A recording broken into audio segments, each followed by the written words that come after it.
Declaro aberta a cerimónia de tomada de posse do 22º Governo Constitucional. Aos 26 dias do mês de outubro de 2019, compareceu perante Sua Excelência o Presidente da República, professor Dr. Marcelo Rebelo de Sousa, o Excelentíssimo Sr. Dr. António Luís Santos da Costa, a fim de tomar posse do cargo de Primeiro-Ministro, para que foi nomeado por decreto do Presidente da República número 60/2019 de hoje, publicado no Diário da República, primeira série, número 206-A, da mesma data.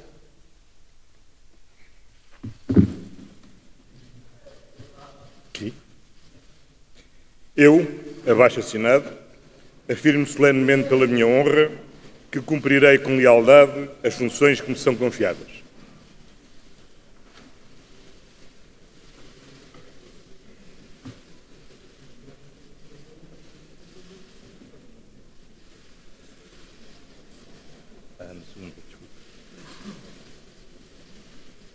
Não foi uma tentativa de usurpação do cargo.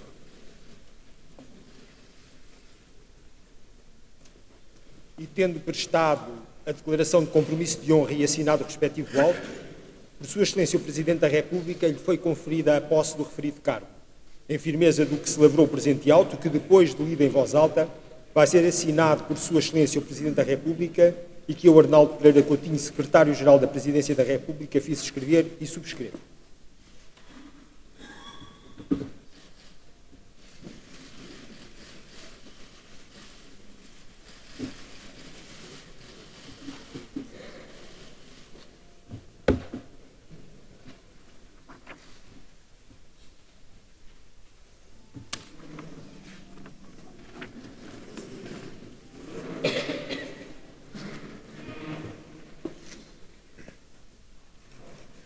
Aos 26 dias do mês de outubro de 2019, compareceram perante Sua Excelência o Presidente da República, professor Dr. Marcelo Rebelo de Sousa, as individualidades abaixo indicadas, a fim de tomarem posse dos cargos para que foram nomeadas por decreto do Presidente da República, número 61/2019 de hoje, publicado no Diário da República, primeira série, número 206-A, da mesma data.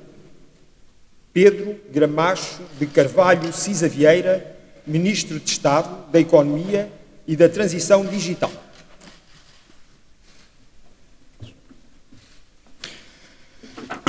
Eu, abaixo assinado, afirmo solenemente pela minha honra que cumprirei com lealdade as funções que me são confiadas.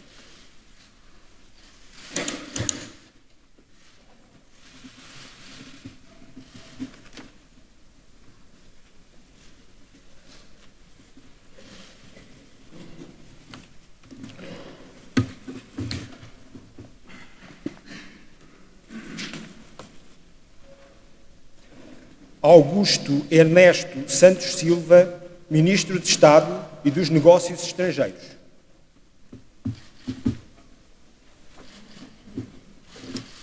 Eu, abaixo assinado, afirmo solenemente pela minha honra que cumprirei com lealdade as funções que me são confiadas.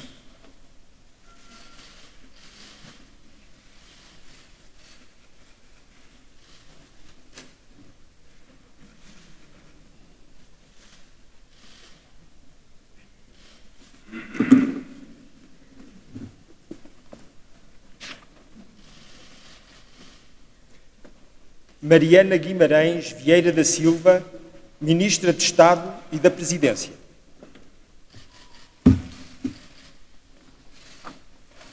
Eu, abaixo assinada, afirmo solenemente e pela minha honra que cumprirei com lealdade as funções que me são confiadas.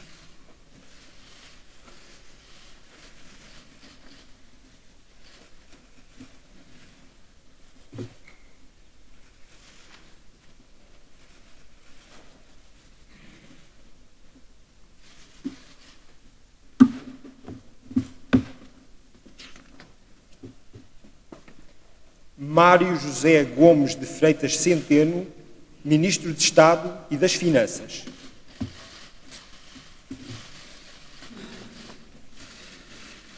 Eu, abaixo assinado, afirmo solenemente, pela minha honra, que cumprirei com lealdade as funções que me são confiadas.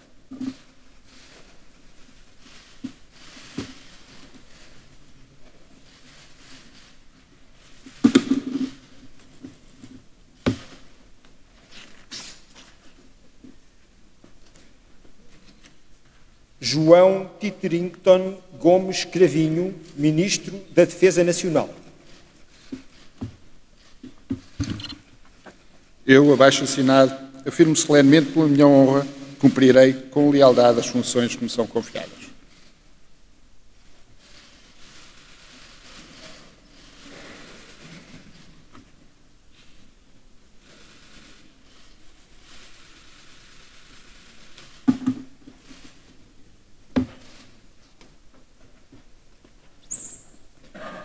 Eduardo Arménio do Nascimento Cabrita, Ministro da Administração Interna.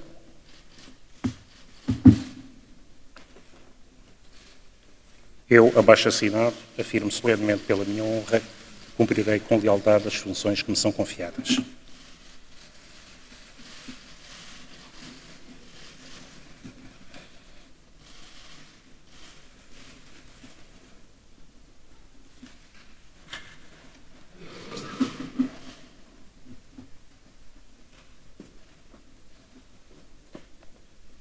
Francisca Eugénia da Silva Dias Van Dunen, Ministra da Justiça.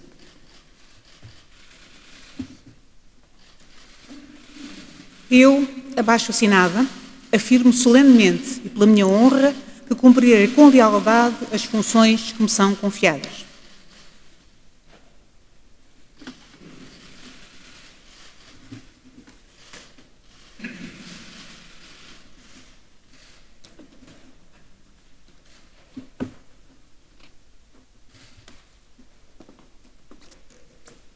Alexandra Ludmila Ribeiro Fernandes Leitão, Ministra da Modernização do Estado e da Administração Pública. Eu, abaixo assinada, afirmo solenemente pela minha honra que cumprirei com lealdade as funções que me são confiadas. Completo, não é preciso. Sim. Eu sou não.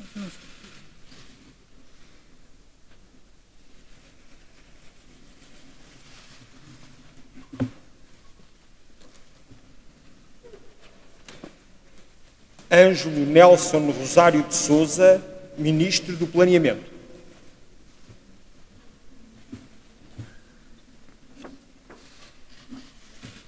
Eu, abaixo assinado, afirmo solenemente pela minha honra que cumprirei com lealdade as funções que me são confiadas.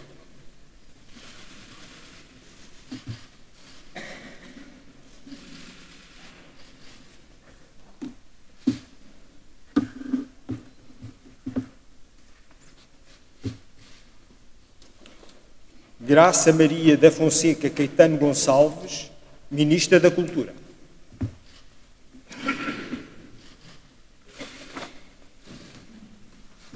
Eu, abaixo assinada, afirmo solenemente pela minha honra que cumprirei com lealdade as funções que me são confiadas.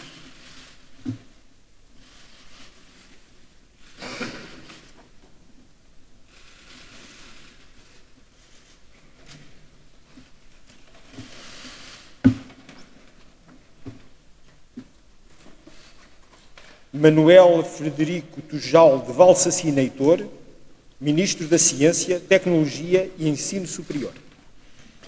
Eu, abaixo assinado, afirmo solenemente pela minha honra que cumprirei com lealdade as funções que me são confiadas.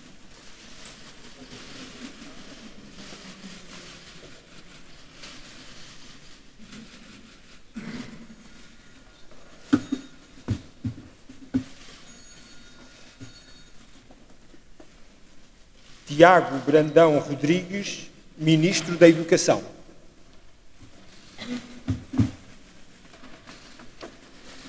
Eu, abaixo assinado, afirmo solenemente pela minha honra que cumprirei com lealdade as funções que me são confiadas.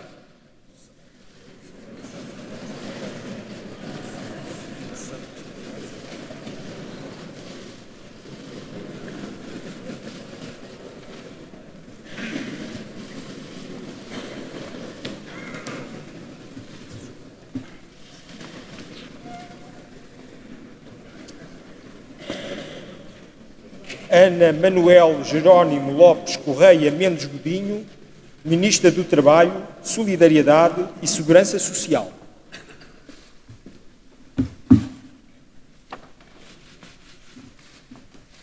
Eu, abaixo-assinada, afirmo solenemente pela minha honra que cumprirei com lealdade as funções que me são confiadas.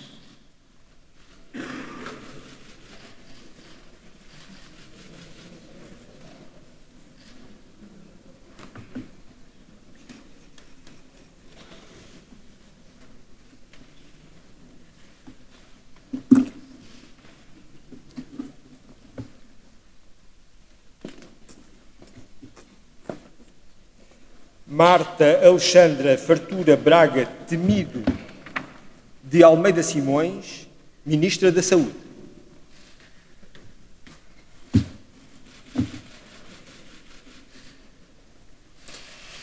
Eu, abaixo-assinada, afirmo solenemente, pela minha honra, que cumprirei com lealdade as funções que me são confiadas.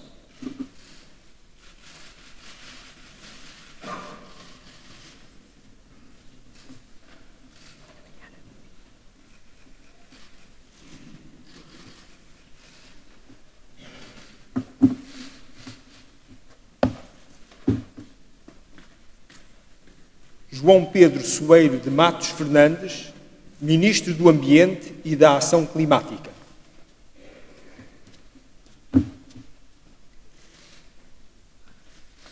Eu, abaixo-assinado, afirmo solenemente e pela minha honra que cumprirei com lealdade as funções que me são confiadas.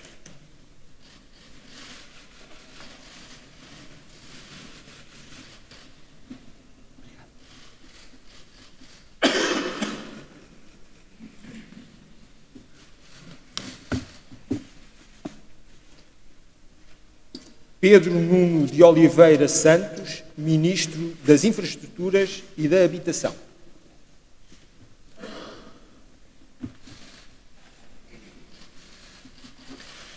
Eu, abaixo-assinado, afirmo solenemente, pela minha honra, que cumprirei com lealdade as funções que me são confiadas.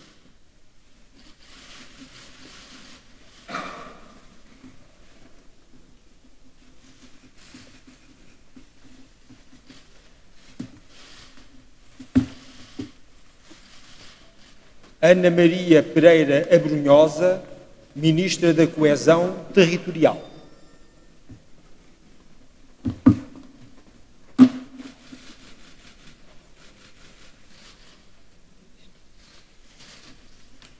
Eu, abaixo-assinada, afirmo solenemente pela minha honra que cumprirei com lealdade as funções que me são confiadas.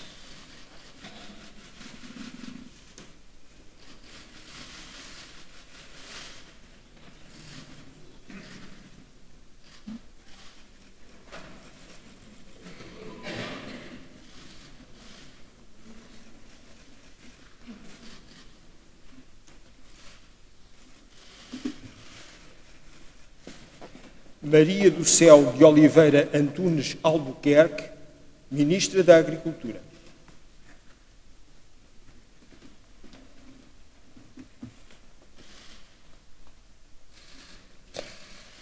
Eu, abaixo-assinada, afirmo solenemente, pela minha honra, que cumprirei com lealdade as funções que me são confiadas.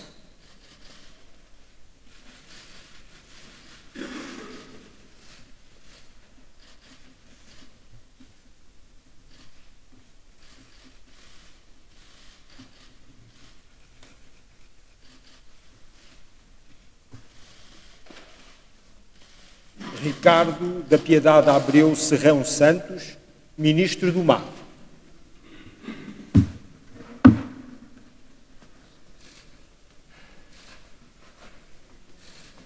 Eu, abaixo-assinado, afirmo solenemente pela minha honra que cumprirei com lealdade as funções que me são confiadas.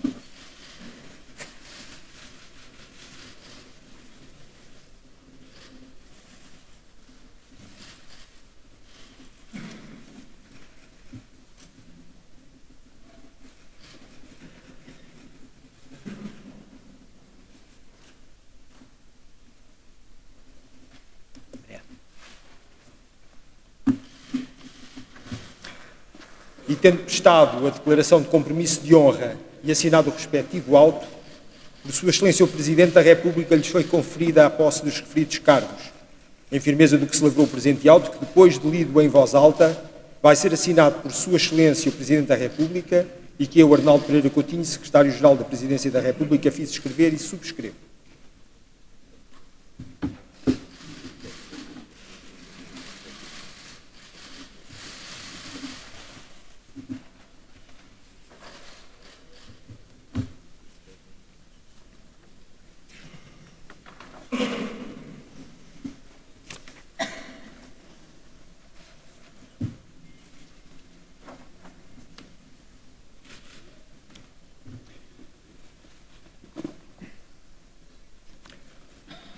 Aos 26 dias do mês de outubro de 2019, compareceram perante Sua Excelência o Presidente da República, Professor Dr. Marcelo Rebelo de Sousa, as individualidades abaixo indicadas a fim de tomarem posse dos cargos para que foram nomeadas por decreto do Presidente da República número 62/2019 de hoje, publicado no Diário da República, primeira série, número 206-A da mesma data. José Duarte Silvestre Cordeiro, Secretário de Estado dos Assuntos Parlamentares.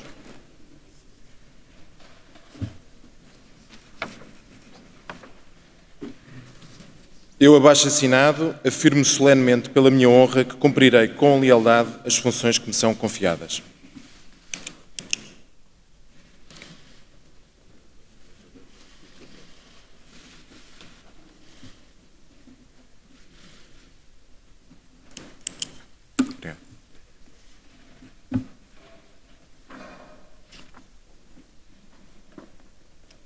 Tiago Barreto Caldeira Antunes, Secretário de Estado Adjunto do Primeiro-Ministro.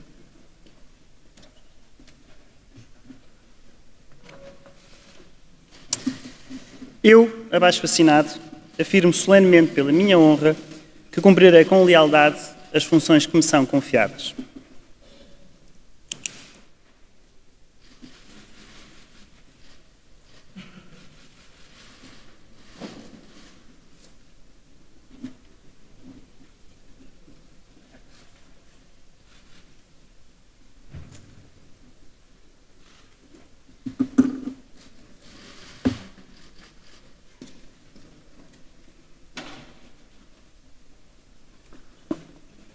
André Mós Caldas, Secretário de Estado da Presidência do Conselho de Ministros.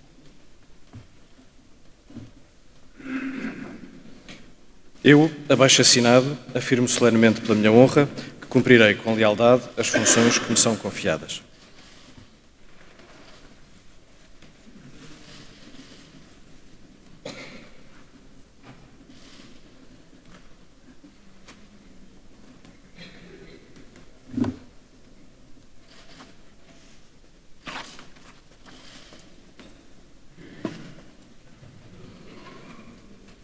João Jorge Arede Correia Neves, Secretário de Estado Adjunto e da Economia. Eu, abaixo assinado, afirmo solenemente pela minha honra que cumprirei com lealdade as funções que me são confiadas.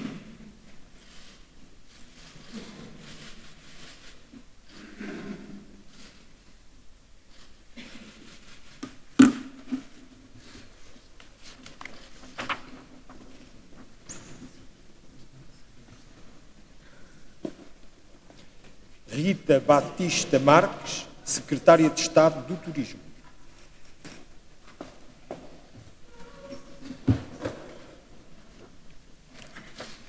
Eu, abaixo assinada, afirmo solenemente pela minha honra que cumprirei com lealdade as funções que me são confiadas.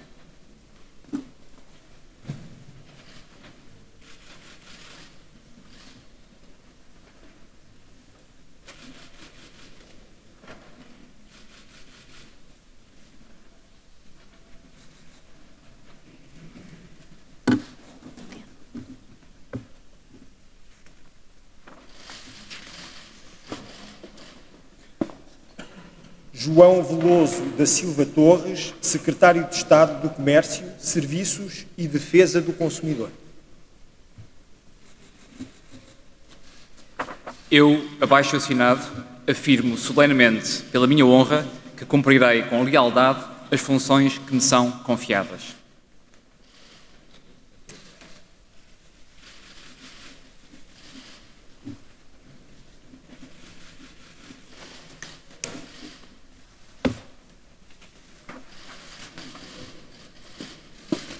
André Eduardo de Aragão Gonçalves de Azevedo, Secretário de Estado para a Transição Digital.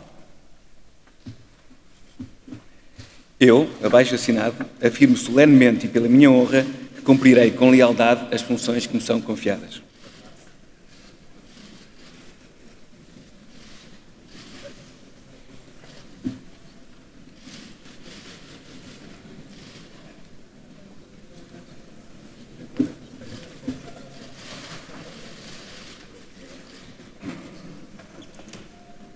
Ana Paula Batista Grade Zacarias, Secretária de Estado dos Assuntos Europeus. Eu, abaixo assinada, confirmo solenemente pela minha honra que cumprirei com lealdade as funções que me são confiadas.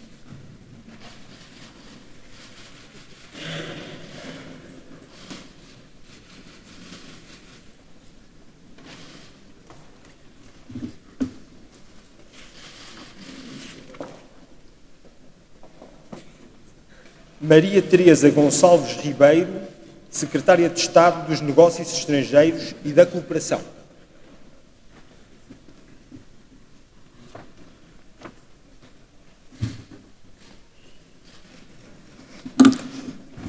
Eu, abaixo assinada, afirmo solenemente por minha honra, cumprirei com lealdade as funções que me são confiadas.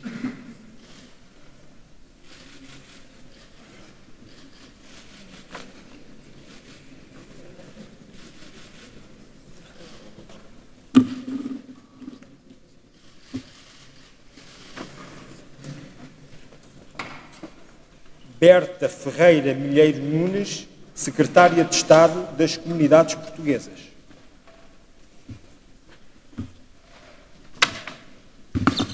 Eu, abaixo assinada, afirmo solenemente pela minha honra que cumprirei com lealdade as funções que me são confiadas.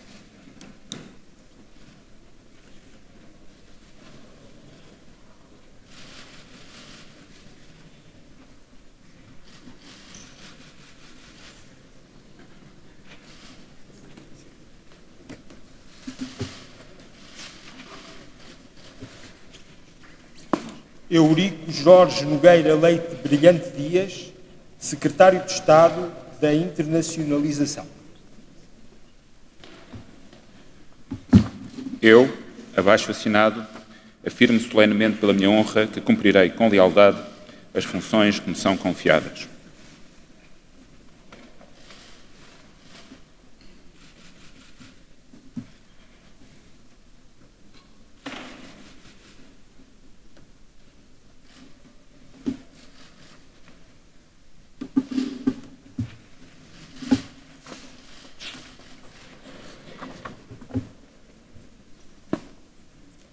Rosa Filomena Brás Lopes Monteiro, Secretária de Estado para a Cidadania e a Igualdade.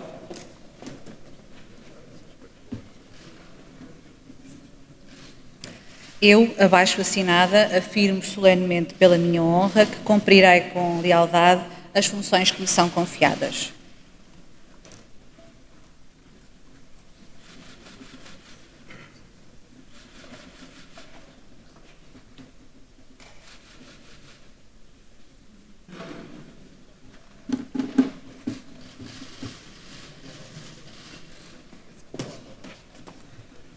Cláudia Patrícia da Cruz Pereira, Secretária de Estado para a Integração e as Migrações.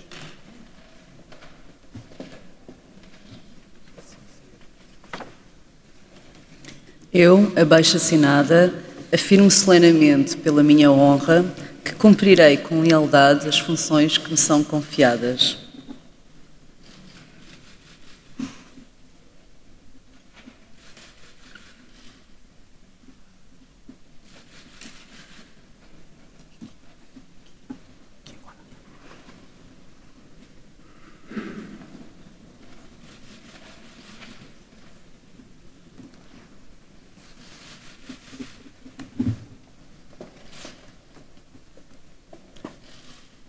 Ricardo Emanuel Martins Mourinho Félix, Secretário de Estado Adjunto e das Finanças.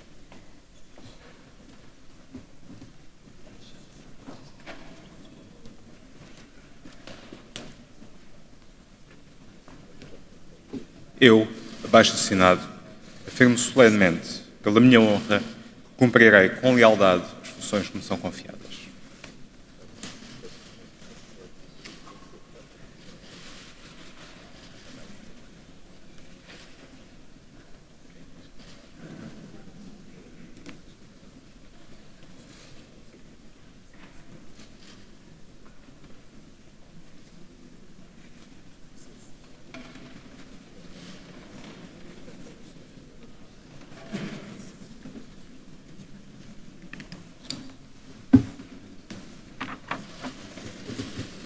João Rodrigo Reis Carvalho Leão, Secretário de Estado do Orçamento.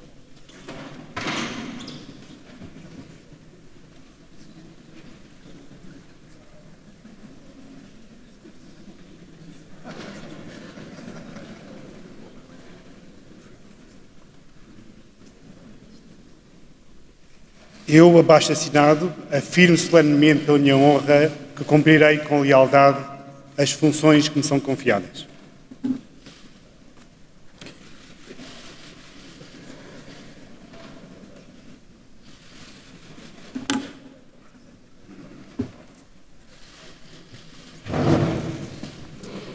António Manuel Veiga dos Santos Mendonça Mendes, Secretário de Estado dos Assuntos Fiscais.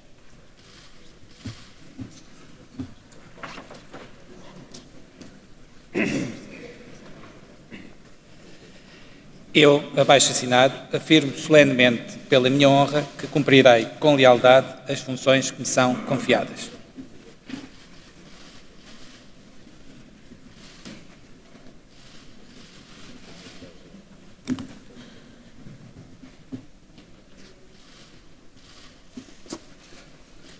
Álvaro António da Costa Novo, Secretário de Estado do Tesouro.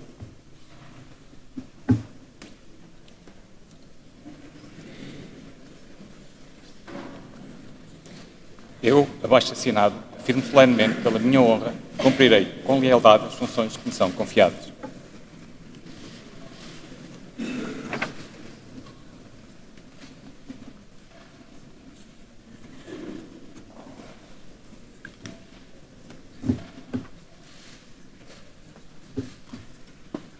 Jorge Filipe Teixeira Seguro Sanches, Secretário de Estado Adjunto da Defesa.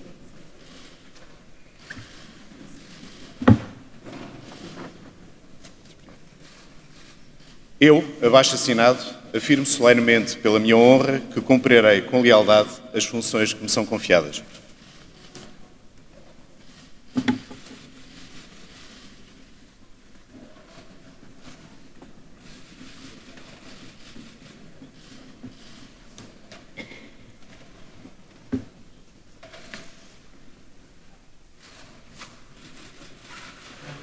Catarina Teresa Rola Sarmento Castro, Secretária de Estado dos Recursos Humanos e Antigos Combatentes.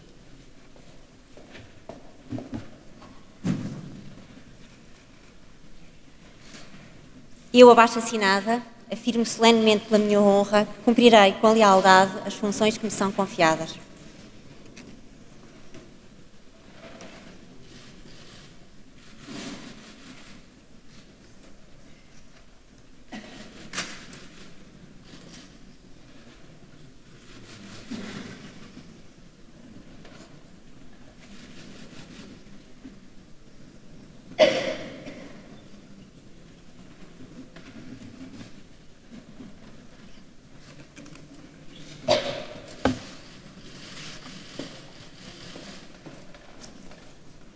Antero Luís, Secretário de Estado Adjunto e da Administração Interna.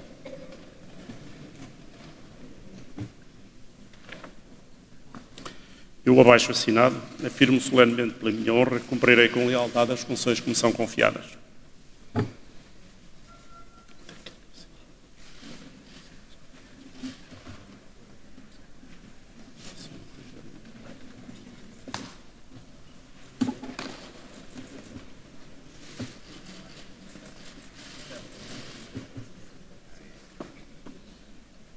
Patrícia Alexandra Costa Gaspar, Secretária de Estado da Administração Interna.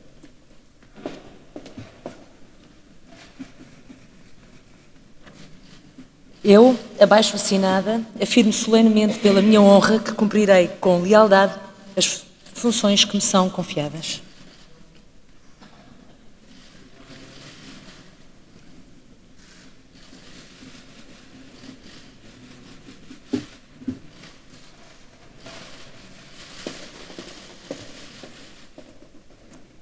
Mário Belo Morgado, Secretário de Estado Adjunto e da Justiça.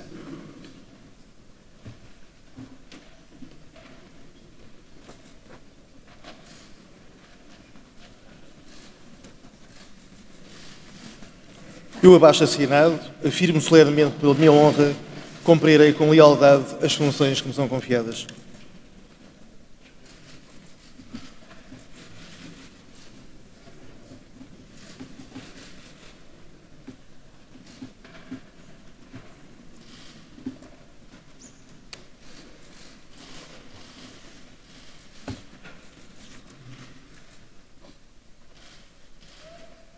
Anabela Damásio Caetano Pedroso, Secretária de Estado da Justiça.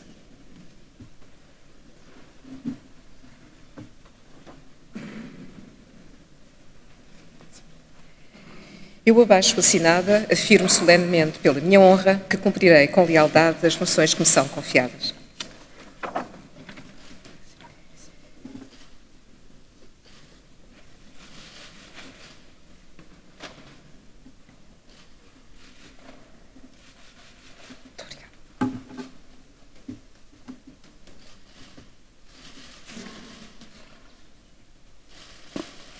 Maria de Fátima de Jesus Fonseca, Secretária de Estado da Inovação e da Modernização Administrativa.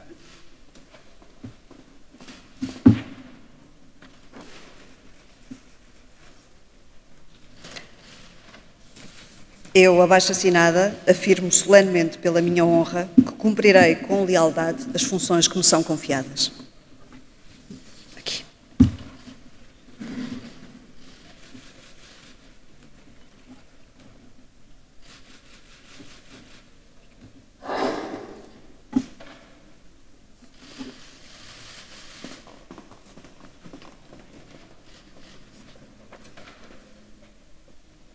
José Correia Fontes Couto, Secretário de Estado da Administração Pública.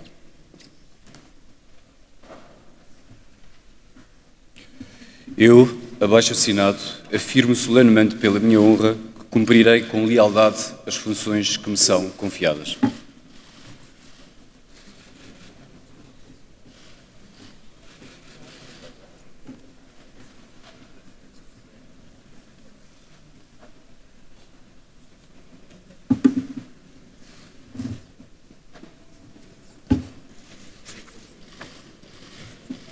Jorge Manuel do Nascimento Botelho, Secretário de Estado da Descentralização e da Administração Local.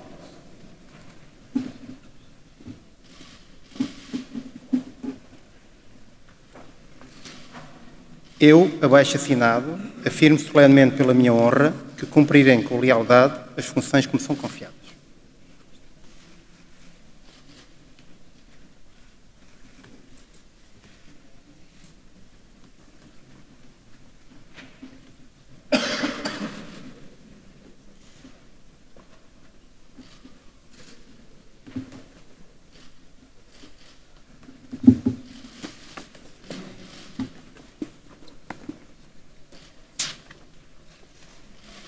José Fernando Gomes Mendes, Secretário de Estado do Planeamento.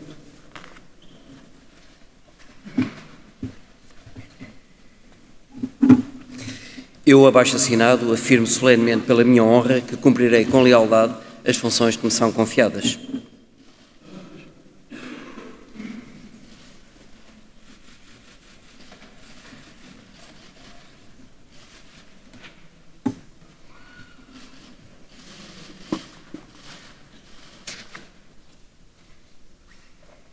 Ângela Carvalho Ferreira, Secretária de Estado Adjunta e do Património Cultural.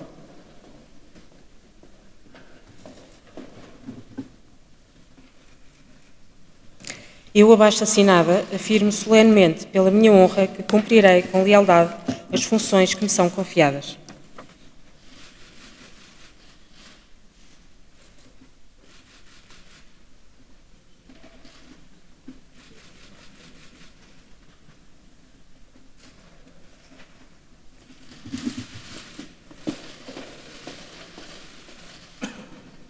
Nuno Artur Neves Melo da Silva, Secretário de Estado do Cinema, Audiovisual e Média.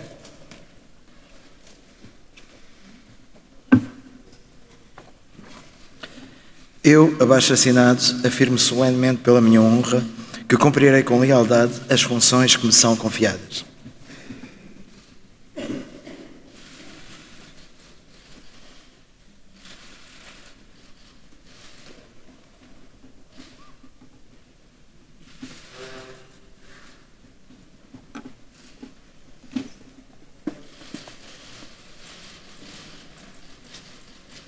João Alberto Sobrinho Teixeira, Secretário de Estado da Ciência, Tecnologia e Ensino Superior.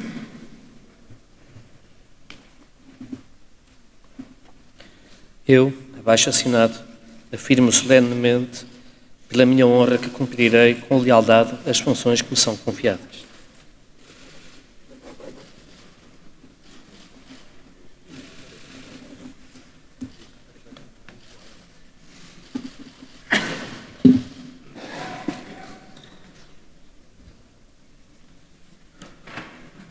João Miguel Marques da Costa, Secretário de Estado Adjunto e da Educação.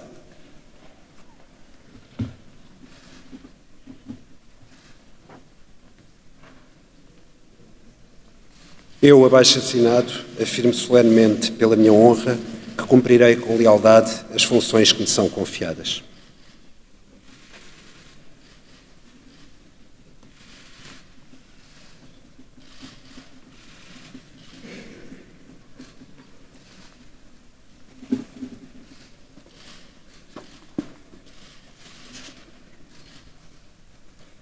Susana de Fátima Carvalho Amador, Secretária de Estado da Educação.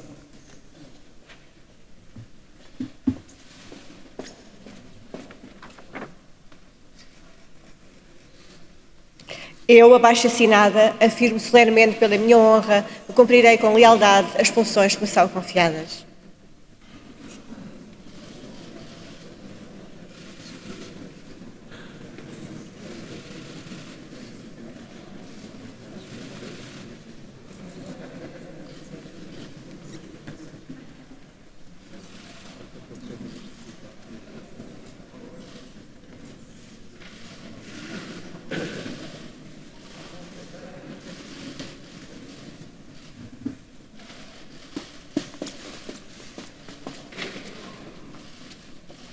João Paulo de Loureiro Rebelo, Secretário de Estado da Juventude e Desporto.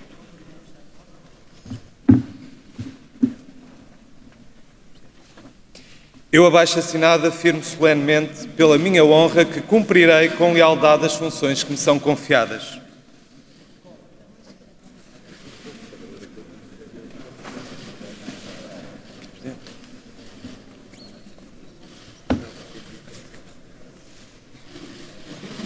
Miguel Filipe Pardal Cabrita, Secretário de Estado Adjunto do Trabalho e da Formação Profissional.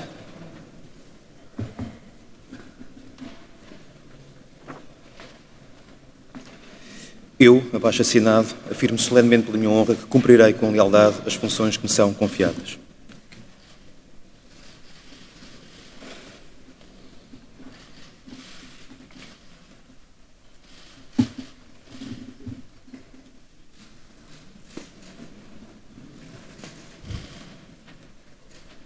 Gabriel Gameiro Rodrigues Bastos, Secretário de Estado da Segurança Social.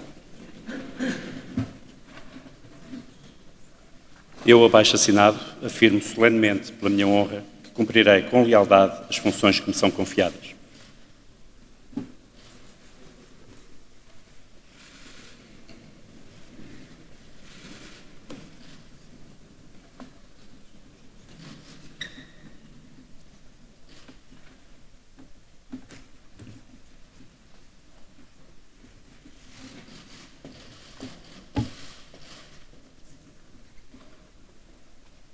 Ana Sofia Pedroso Lopes Antunes, Secretária de Estado da Inclusão das Pessoas com Deficiência.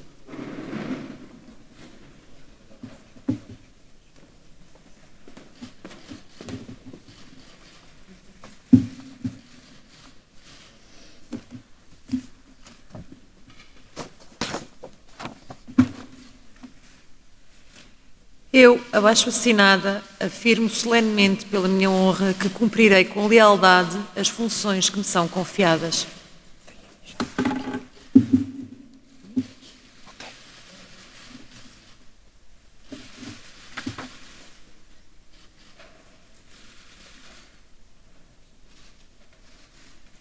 Perfeito, agora daqui.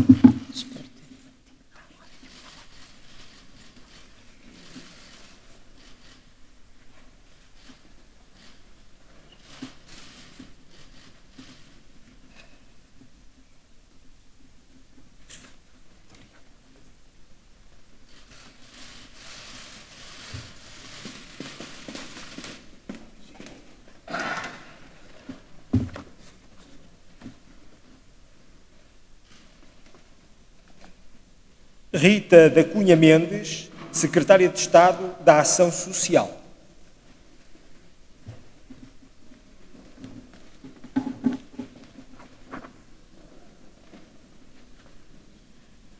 Eu, abaixo-assinada, afirmo solenemente pela minha honra que cumprirei com lealdade as funções que me são confiadas.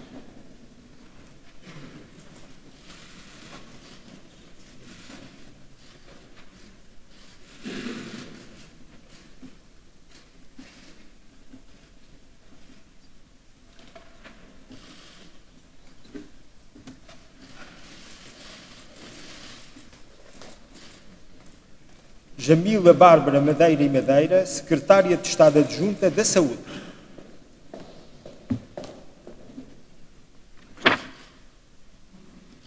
Eu, abaixo-assinada, afirmo solenemente pela minha honra que cumprirei com lealdade as funções que me são confiadas.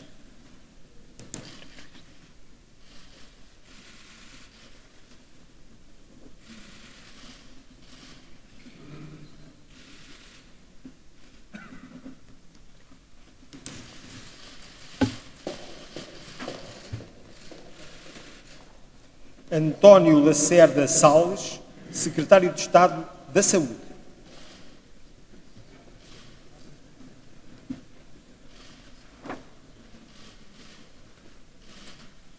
Eu, abaixo-assinado, afirmo solenemente por minha honra que cumprirei com lealdade as funções que me são confiadas.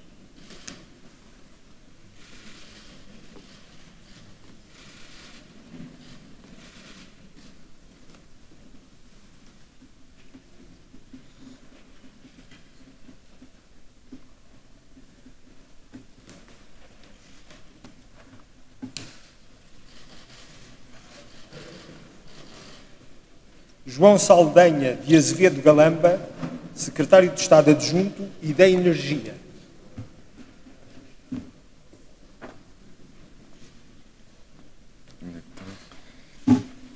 Eu, abaixo-assinado, afirmo solenemente pela minha honra que cumprirei com lealdade as funções que me são confiadas.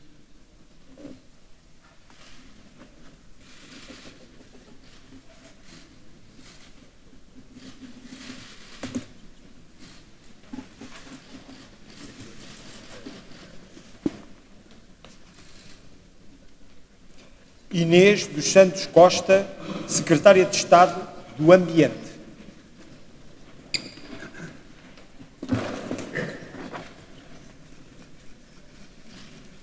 Eu, abaixo-assinada, afirmo solenemente pela minha honra que cumprirei com lealdade as funções que me são confiadas.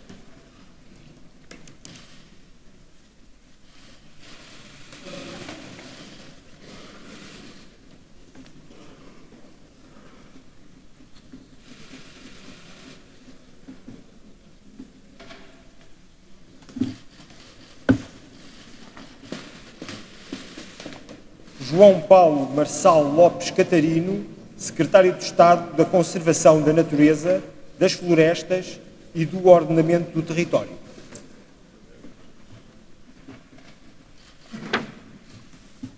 Eu, abaixo assinado, afirmo solenemente pela minha honra que cumprirei com lealdade as funções que me são confiadas.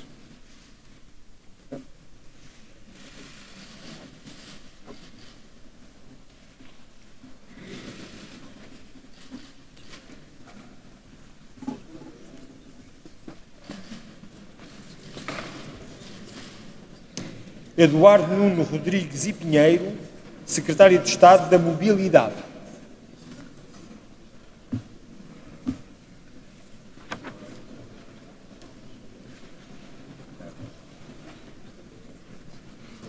Eu, abaixo assinado, afirmo solenemente pela minha honra que cumprirei com lealdade as funções que me são confiadas.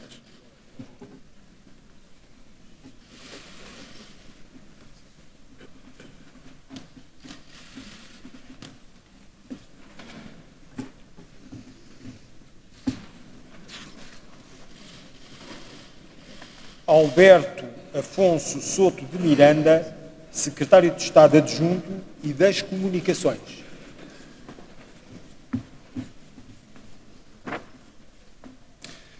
Eu, abaixo assinado, afirmo solenemente por minha honra que cumprirei com lealdade as funções que me são confiadas.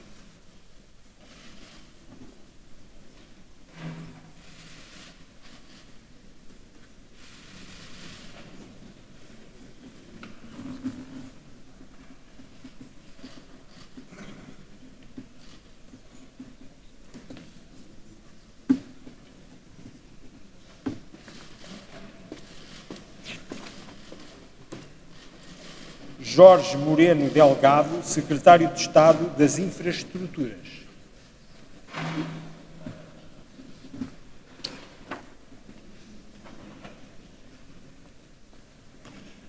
Eu, abaixo assinado, afirmo solenemente pela minha honra que cumprirei com lealdade as funções que me são confiadas.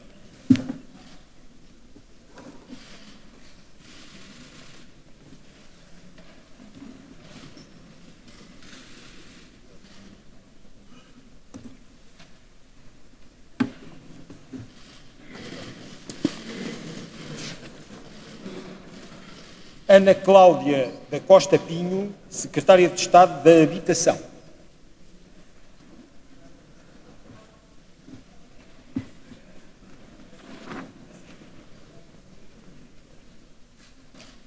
Eu, abaixo assinada, afirmo solenemente pela minha honra que cumprirei com lealdade as funções que me são confiadas.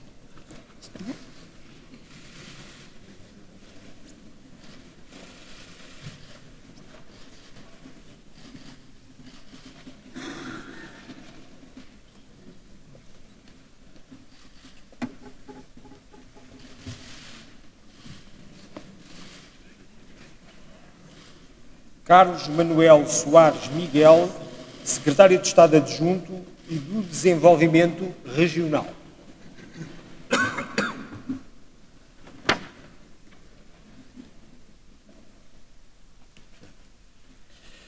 Eu, abaixo assinado, afirmo solenemente pela minha honra que cumprirei com lealdade as funções que me são confiadas.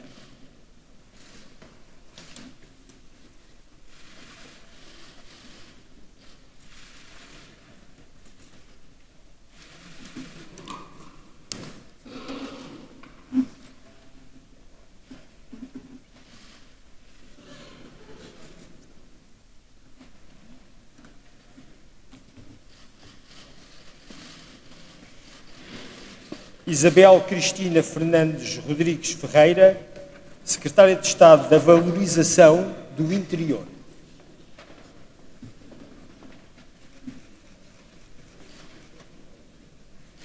Eu, abaixo assinada, afirmo solenemente pela minha honra que cumprirei com lealdade as funções que me são confiadas.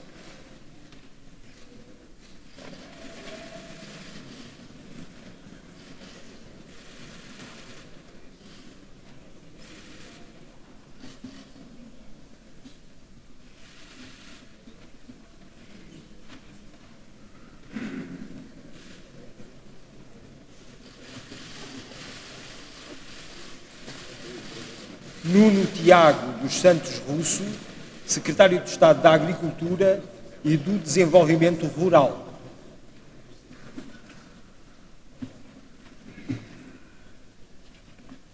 Eu, abaixo assinado, afirmo solenemente pela minha honra que cumprirei com lealdade as funções que me são confiadas.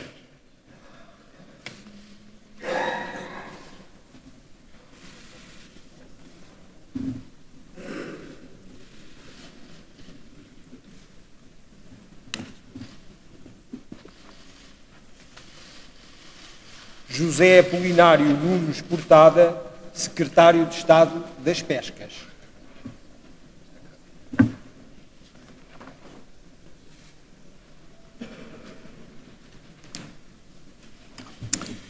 Eu, abaixo assinado, afirmo solenemente pela minha honra que cumprirei com lealdade as funções que me são confiadas.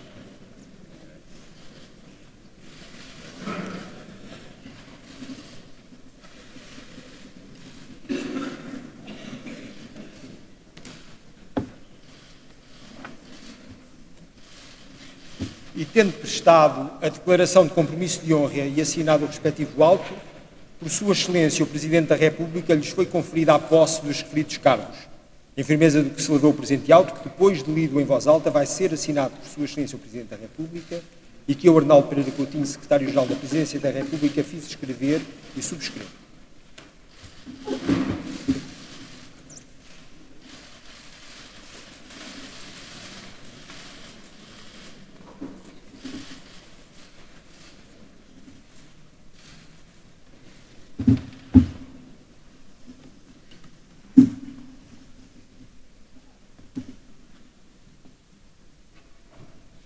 Vai usar a palavra Sua Excelência o Presidente da República.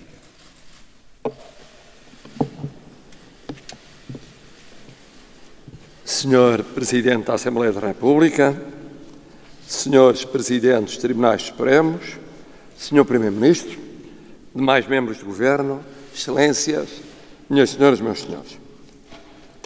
Senhor Presidente da Assembleia da República, seja para Vossa Excelência a minha primeira palavra para o cumprimentar pela muito expressiva eleição de ontem e desejar à Assembleia a que preside todas as felicidades nesta sua nova legislatura. Votos que, estendo no mesmo espírito de solidariedade e cooperação institucional, a Vossa Excelência, Senhor Primeiro-Ministro, e ao 22º Governo Constitucional. E agradeço aos senhores deputados e membros do Governo da legislatura finda o exercício de funções ao serviço de Portugal. Senhor Primeiro-Ministro, há menos de 4 anos tomou Vossa Excelência posse, chefiando um governo formado para uma legislatura. Apoiado em acordos escritos, exigidos pelo meu antecessor e que visavam assegurar-lhe a base de sustentação parlamentar para o efeito considerada indispensável e suficiente. Nestes últimos 4 anos, que pude acompanhar institucional e pessoalmente, de muito perto, elegeu o Governo como missões primeiras o controle do déficit, a estabilização do sistema bancário, a devolução de rendimentos, a redução do desemprego e o crescimento económico. Fê-lo, quanto à generalidade desses objetivos, com resultados que claramente superaram as expectativas então existentes e muitas das fortíssimas objeções internas e externas na altura formuladas. É certo que, beneficiando de uma conjuntura internacional muito favorável e do contributo herdado em matéria de déficit e de início do crescimento do governo que o antecedera, uma e outro indissociáveis, nomeadamente da visão e da determinação de quem cessou há 2 dias o seu mandato no Banco Central Europeu. A solução governativa logrou resistir aos sucessivos embates que atestaram, em particular, as tragédias dos fogos florestais, as vicissitudes algumas delas de peso, que ocorreram em domínios específicos da defesa ou segurança. Os apertos crescentes em sistemas sociais. A expressão de novos fenómenos de natureza inorgânica, nomeadamente no plano sociolaboral. E até o longuíssimo período pré-eleitoral que se iniciou em 2018 e se concluiu agora. A par dos objetivos apontados em 2015 e 2016 e que superaram as expectativas existentes, outros foram prosseguidos, mas deixando por resolver ou resolver cabalmente questões essenciais para o nosso futuro coletivo. Mais amplos entendimentos de regime, mesmo quanto ao sistema político vigente, ao combate à corrupção, à transparência e ao escrutínio coletivo, a durabilidade do crescimento e do equilíbrio das contas externas, o significativo avanço na produtividade e na competitividade e a maior equidade salarial. Mas também o acesso em quantidade e qualidade a infraestruturas e sistemas sociais, adicionais passos para justiça atempada e, por isso, também mais justa, atenção redobrada ao Estatuto das Forças Armadas e das Forças de Segurança, a superação de certas discriminações que subsistem entre pessoas, funções e territórios, vertentes importantes de atualização e renovação administrativa, a equidade no tratamento de situações idênticas de servidores da causa pública.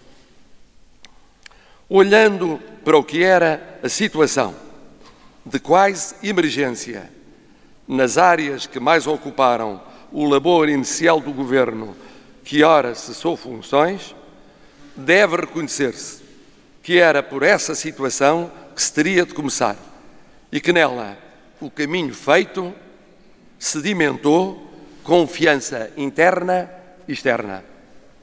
E até sucessos houve, alcançados em muitas outras áreas, umas também fruto de trabalho vindo dos executivos passados, como a prioridade ambiental, a diversificação das exportações, o turismo, o digital, a West Summit, as renováveis. Outras de mérito inquestionável dos últimos anos, como diversas medidas sociais, designadamente para setores mais carenciados, ou posições internacionais de excepcional relevo nas Nações Unidas, na Organização Internacional para as Migrações ou no Eurogrupo. Senhor Primeiro-Ministro, sabe Vossa Excelência que não é fácil e não será fácil a tarefa que o espera. Sabe, como sabemos todos nós, que a Europa e o mundo de hoje são bem diferentes dos de 2015. Mais complexos, mais indefinidos, mais imprevisíveis.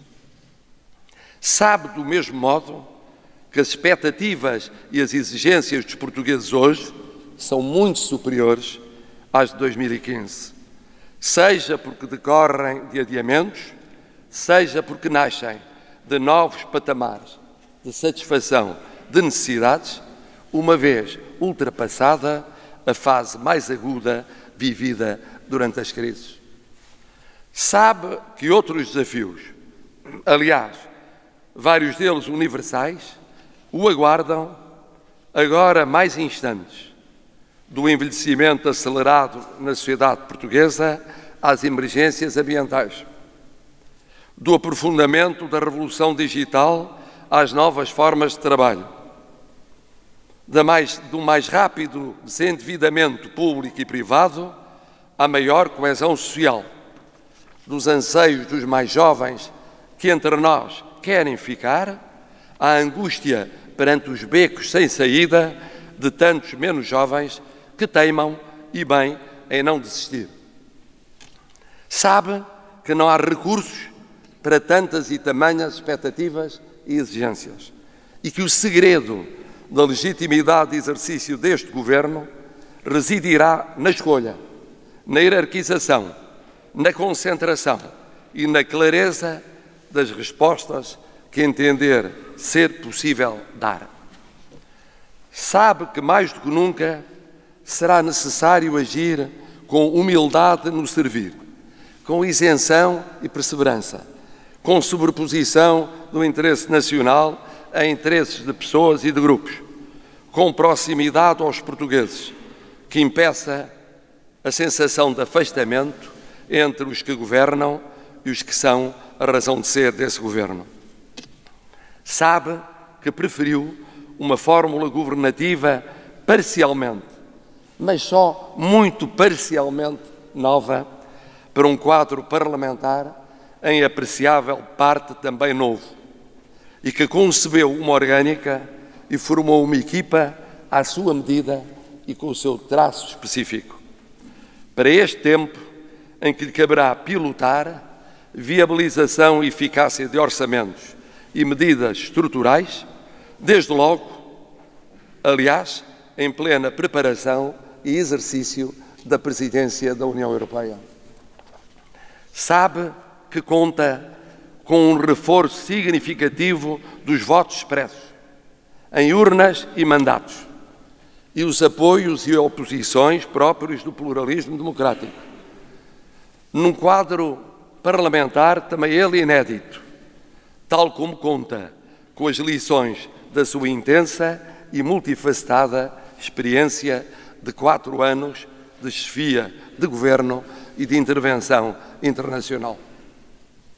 Sabe que muitos dos nossos concidadãos pensam que a este governo se não aplica a situação da parábola das bodas de Canaã, na qual o segundo vinho era melhor do que o primeiro. E não obstante, há que admiti-lo, a história registra exemplos de tal feito. Sabe que o Presidente da República não muda de postura com resultados de eleições autárquicas, europeias ou parlamentares. Os objetivos e os mandatos dessas, como de todas as eleições, são bem diversos. Além de que o bom senso ensina na vida que nunca se pode dizer nunca a reencontros futuros, em particular se eles são razoavelmente conjecturáveis. O Presidente da República está onde sempre entendeu dever estar, representante uninominal de todos os portugueses, institucionalmente solidário e cooperante com os demais órgãos do poder político, a garantir a estabilidade, salvaguardando em permanência a sua indeclinável missão de fusível de segurança do sistema de governo constitucional. Sabe, por fim, e acima de tudo, que conta com um povo extraordinário, que é o português. Corajoso, resistente, lutador, leal, sofrido, mas imbatível. Muito legitimamente exigindo, mas tudo abnegadamente dando à sua pátria. Cá dentro e lá fora. Civis, militares, elementos de segurança, mulheres, homens, crianças, jovens e menos jovens. Dia após dia, são eles quem o interpela, quem nos interpela. Eles esperam de nós, todos nós, que lhes solicitamos o voto e a confiança, que os não desiludamos. Nós não os podemos desiludir. É a democracia que nulo pede, é Portugal que nulo exige, são milhões e milhões de portugueses que nulo impõem.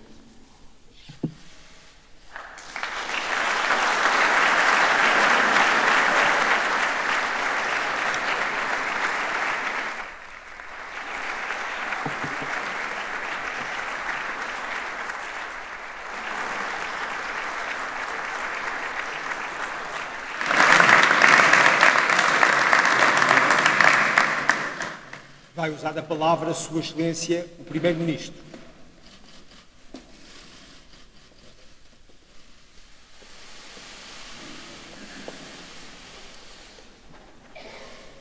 Senhor Presidente da República, Excelência, Senhor Presidente da Assembleia da República, a quem felicito pela sua expressiva reeleição, Senhor Presidente do Supremo Tribunal de Justiça e do Tribunal de Contas, Senhores líderes parlamentares, Senhoras Procuradora-Geral da República e Provedora de Justiça, Senhor Presidente do Governo Regional da Madeira, Senhores Conselheiros de Estado, Senhores Chefes de Estado-Maior da Armada, do Exército e da Força Aérea, em quem saúdo as nossas Forças Armadas, Senhoras e Senhores Deputados, demais autoridades civis, militares e diplomáticas, minhas senhoras e meus senhores, caras e caros colegas do Governo. 4 anos envolvidos, reunimos-nos novamente nesta sala para a tomada de posse de um novo Governo. O cenário é exatamente o mesmo, a ocasião é igualmente solene, o juramento que prestamos reveste idêntica seriedade, mas o país que assumimos agora a responsabilidade de governar é já bem diferente. Portugal voltou a crescer acima da média europeia. Alcançamos os déficits mais baixos da nossa democracia. Recuperamos a credibilidade internacional na capacidade de honrar a redução da dívida pública portuguesa. E reforçamos, em mais 22 anos, a sustentabilidade do sistema de segurança social. A normalidade constitucional foi retomada. A tranquilidade foi devolvida ao cotidiano das portuguesas e dos portugueses, com a recuperação de direitos, salários, pensões e prestações sociais.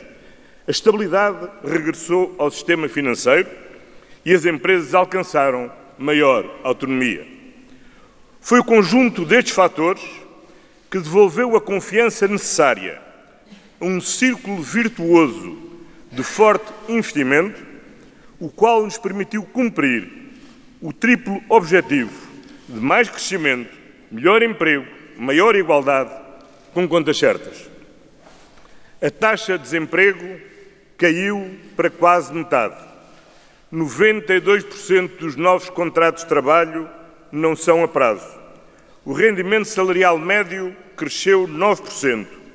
Meio milhão de portugueses libertaram-se do risco de pobreza ou exclusão social e 600 mil passaram a ter, pela primeira vez, médico de família. Foram 4 anos de progresso continuado nas condições de vida dos portugueses. Das 700 mil famílias que passaram a beneficiar da tarifa social da eletricidade, às que, com filhos em idade escolar, poupam com a gratuitidade dos manuais, ou às que, em todo o país, têm hoje o novo passo social. E foram, seguramente, 4 anos de progresso para todas as famílias que, por eliminação da sobretaxa, pelo aumento do mínimo de sustentabilidade ou por uma mais justa repartição dos escalões, pagam hoje menos 1.000 milhões de euros por ano de IRS. Portugal está melhor porque os portugueses vivem melhor. Mas mais importante ainda, Portugal está hoje melhor pelas sementes do futuro que estes 4 anos semearam. Com a inversão do saldo migratório, o ganho de cotas de mercado nas exportações, a diminuição do abandono escolar precoce, o aumento continuado de alunos inscritos no ensino superior, a duplicação do número de bolsas de doutoramento, o crescimento em 35% do investimento das empresas em investigação e desenvolvimento, a redução em 35% das pendências judiciais, um exigente roteiro para a neutralidade carbónica ou um ambicioso programa de investimentos públicos no valor global de 10.000 milhões de euros nos serviços públicos de saúde e educação, na conectividade digital, nas infraestruturas essenciais para termos um território mais coeso internamente e mais competitivo externamente. O país é felizmente bem diferente do de há 4 anos e tem hoje condições para fazer ainda mais e melhor. Por isso, a governação é agora ainda mais exigente. Não se trata já só de consolidar o que já alcançamos, de garantir que não há retrocessos ou de prosseguir o caminho que abrimos, concretizando agora as reformas que iniciamos, da descentralização à reforma da floresta, ou desenvolvendo, como nos compete, as novas leis de bases da saúde ou da habitação. Hoje Portugal precisa de uma nova ambição e os portugueses exigem-nos que façamos ainda mais e melhor. Eu ouvi e não esqueço o que me disseram os cidadãos com que me encontrei nesta campanha eleitoral. Olhe pelo Serviço Nacional de Saúde. Precisamos de maior eficácia no combate à corrupção. Precisamos, não se esqueça, do interior. Lembre-se dos idosos. Não podemos estar 2 anos à espera que nos atribuam as pensões. E eu também não esqueço que estamos numa corrida contra relógio na prevenção dos incêndios florestais. Nem ignora a urgência de travar a sinistralidade rodoviária e todos os dias, todos temos de recordar as 25 mulheres assassinadas só este ano, vítimas da intolerável violência de género. Se há 4 anos a prioridade era virar a página da austeridade, agora temos de consolidar um percurso sustentável de prosperidade partilhada numa sociedade decente. Não basta crescer mais, temos de ter pelo menos uma década de convergência económica e social com a União Europeia. Não basta ter mais emprego, queremos melhor emprego, trabalho digno, salário justo para todos os trabalhadores. Não basta reduzir as desigualdades. Temos que o assumir com coragem e clareza, que erradicar a pobreza. Não basta controlar o déficit. Temos de reduzir a dívida pública nos próximos 4 anos para menos de 100% do produto interno bruto. Não basta dinamizar o diálogo social, a negociação coletiva ou a concertação social. Precisamos, em sede do Conselho Económico e Social, construir um verdadeiro pacto para o crescimento, com mais investimento, melhor conhecimento e maior rendimento. O 22º Governo Constitucional está, por isso, bem ciente, Sr. Presidente, da exigência acrescida e das responsabilidades reforçadas que assumimos, num quadro internacional que, como bem sublinhou, é bastante mais incerto do que há anos atrás. Mas o compromisso que selamos com os portugueses não está dependente de ciclos económicos. Este é um governo para os bons e para os maus momentos. Procuraremos, naturalmente, maximizar as oportunidades para termos mais crescimento, melhor emprego e maior igualdade, continuando com as contas certas. Mas também não viraremos as costas às dificuldades. E quanto maior for a tormenta, maior será a nossa determinação em ultrapassá-la.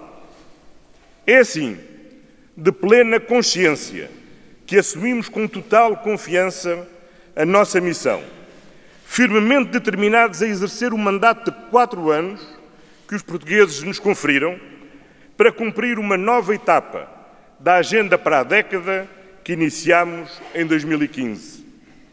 Estamos aqui para dar o nosso melhor, para que em cada dia desta legislatura se reforce a esperança dos portugueses e a sua confiança no futuro de Portugal.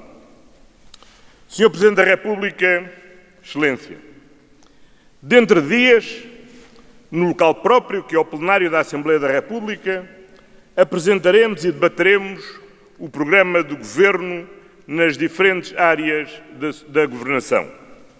Mas faço questão de aqui e agora e perante Vossa Excelência recordar o compromisso fundamental de respondermos a 4 grandes desafios estratégicos que se nos apresentam, a começar pelo das alterações climáticas. Portugal foi o primeiro país, logo em 2016, a comprometer-se com o objetivo de sermos neutros em emissões de gases com efeito de estufa em 2050. E fomos também o primeiro país a aprovar um roteiro para a neutralidade carbónica.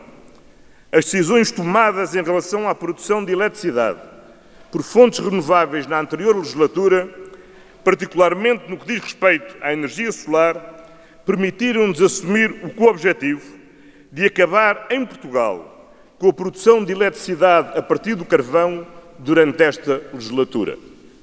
Mas hoje estou em condições de poder anunciar que iremos mesmo antecipar o encerramento da central termoelétrica do Pego para o final de 2021 e que a produção da central de Sines cessará totalmente em setembro de 2023, garantidas condições de perfeita segurança de abastecimento após a conclusão das barragens do Alto Tâmega e de uma nova linha de alta tensão que abasteça o Algarve, já planeada e prevista concluir em meados de 2022, momento em que permitirá iniciar o encerramento faseado da central de Sines. Um segundo desafio estratégico centra-se na sustentabilidade demográfica. Num contexto de progressivo envelhecimento da sociedade e de baixos índices de natalidade, é preciso garantir aos jovens as condições de trabalho, habitação e de apoio às famílias, que lhes devolvam a liberdade de se autonomizarem e de poderem ter os filhos que realmente desejam. O combate à precariedade no trabalho, a conciliação da vida pessoal, familiar e profissional, a promoção do arrendamento acessível são prioridades a concretizar nesta legislatura, a par com as medidas de apoio à natalidade. Mas uma sociedade decente é uma sociedade que assenta na solidariedade de gerações. E queremos um país que seja para jovens e para idosos, para crianças e para as mulheres ou homens de meia-idade. Por isso, os idosos têm de estar na primeira prioridade na erradicação da pobreza. Assim, quero aqui reafirmar o compromisso que repetidamente assumi na campanha eleitoral de, ao longo dos 4 anos da legislatura, elevar o complemento social para idosos até ao limiar da pobreza, de modo a que nestes 4 anos todos os idosos, qualquer que seja o valor da sua pensão, possam libertar-se da condição de pobreza. O terceiro desafio estratégico consiste na transição digital, que é um desafio e uma oportunidade transversal para o conjunto da sociedade, para as empresas e para a administração pública, exigindo que continuemos a apostar na qualificação, na investigação científica, na transferência do conhecimento para o tecido empresarial e no empreendedorismo, ao mesmo tempo que asseguramos uma transição inclusiva que não deixe ninguém para trás.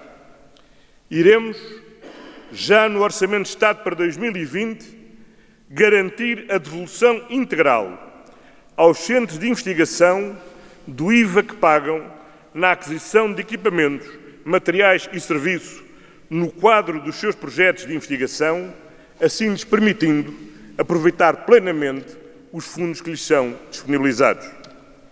E ainda este ano iremos disponibilizar mais 200 milhões de euros aos centros tecnológicos, laboratórios colaborativos e centros de interface para programas mobilizadores de projetos de investigação e desenvolvimento com as empresas nos diferentes clusters da nossa economia.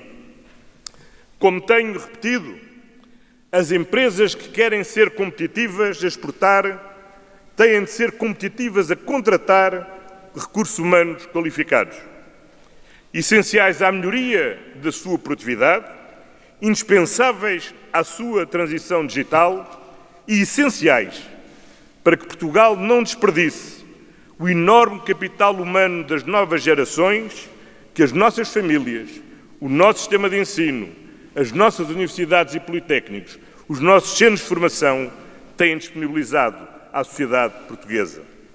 A sociedade portuguesa tem de dirigir uma mensagem muito clara às novas gerações.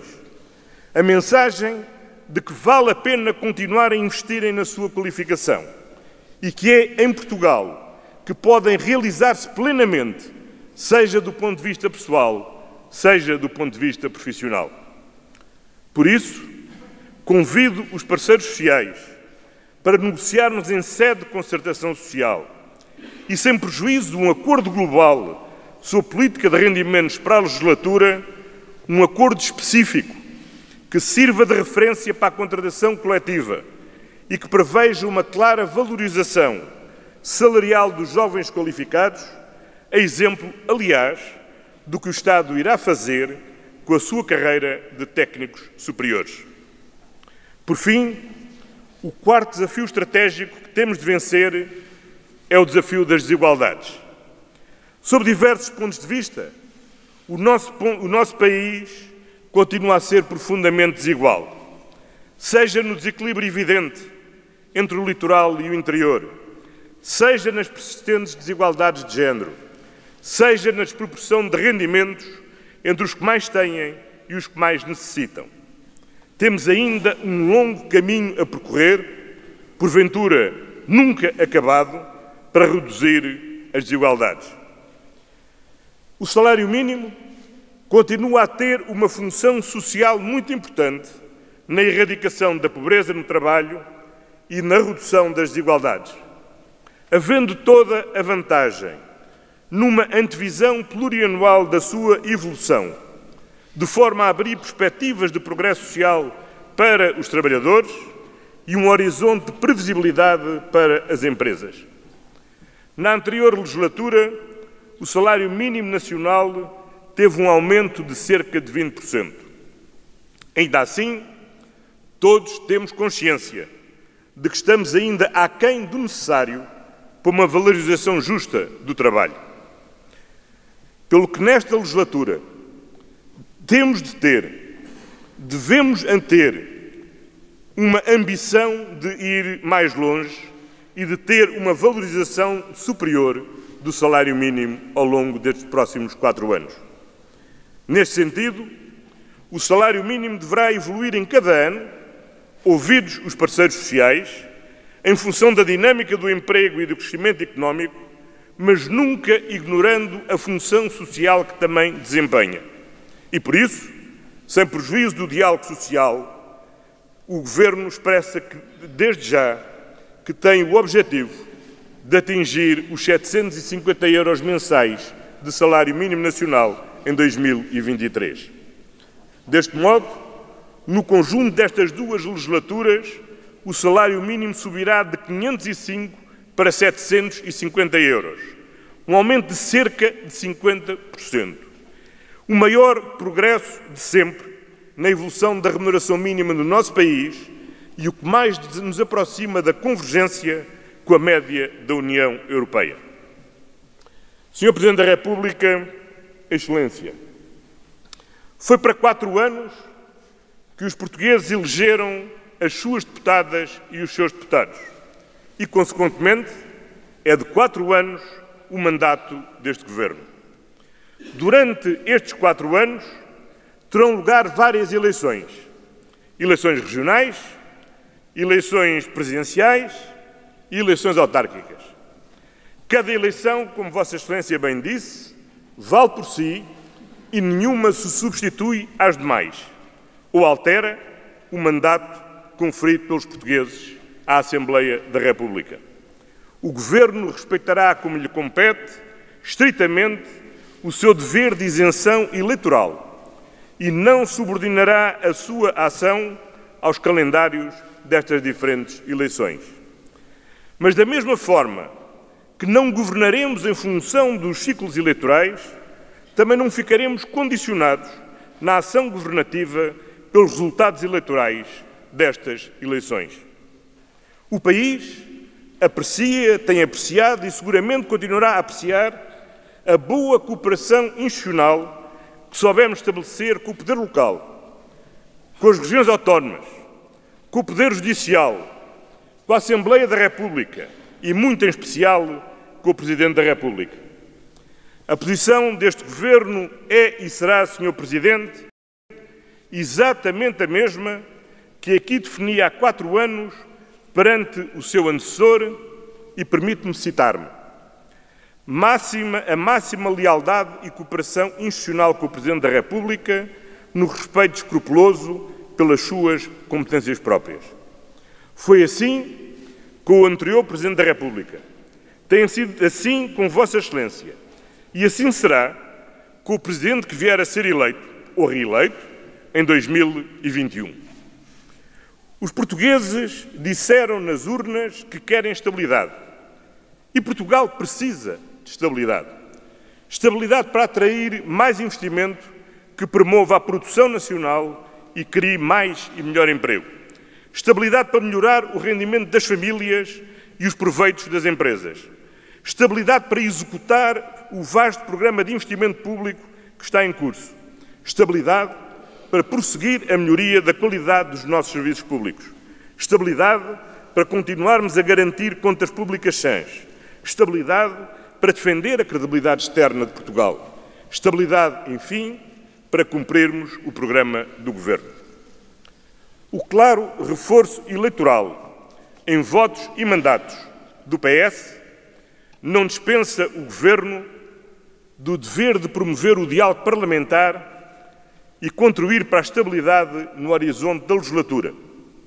Do mesmo modo que a ausência de uma maioria absoluta impõe aos partidos que têm sido e que queremos que continuem a ser nossos parceiros o dever acrescido de contribuírem de modo construtivo para o sucesso deste diálogo ao longo de toda a legislatura.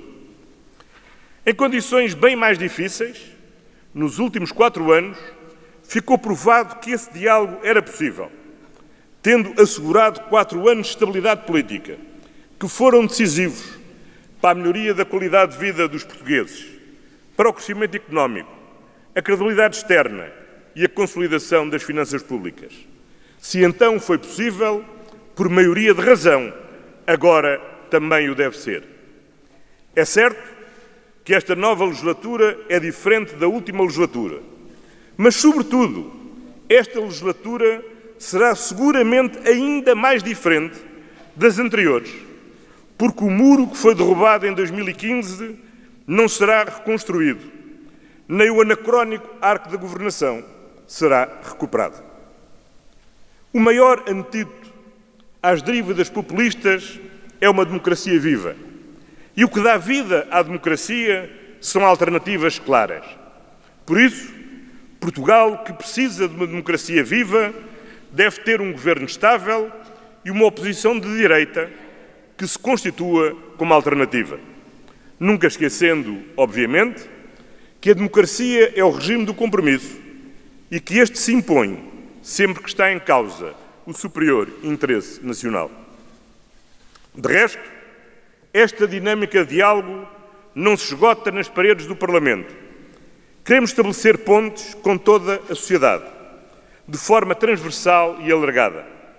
Queremos manter um relacionamento permanente e profícuo com todos os parceiros sociais, com os criadores culturais, as empresas, as instituições da economia social e solidária, os centros de produção de conhecimento, as comunidades de portugueses na diáspora. E queremos ouvir o que os portugueses nos têm a dizer, conduzindo o rumo da governação a partir de um contacto próximo e direto com a sociedade civil. Por isso, iremos realizar regularmente conselhos de ministros descentralizados, à margem dos quais poderemos dialogar com proximidade com os atores regionais, ouvindo e esclarecendo, identificando problemas, definindo prioridades e procurando parcerias e procurando e encontrando soluções para os problemas de cada região. Em síntese, este será um governo de diálogo e cooperação institucional, aberto à sociedade e próximo dos portugueses. Senhor Presidente da República, Excelência, para finalizar, permita-me que deixe uma palavra de reconhecimento a todas e a todos, aqueles que hoje cessam funções governativas, bem como a todos os que exerceram funções no 21º Governo Constitucional. Foi uma honra poder contar convosco e ter-vos ao meu lado nesta estimulante legislatura, que rompeu tabus e abriu novos horizontes de esperança.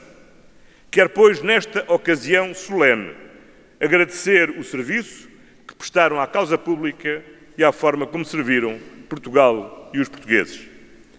E quero agradecer ainda às mulheres e aos homens que aceitaram o meu convite para integrar o 22º Governo Constitucional.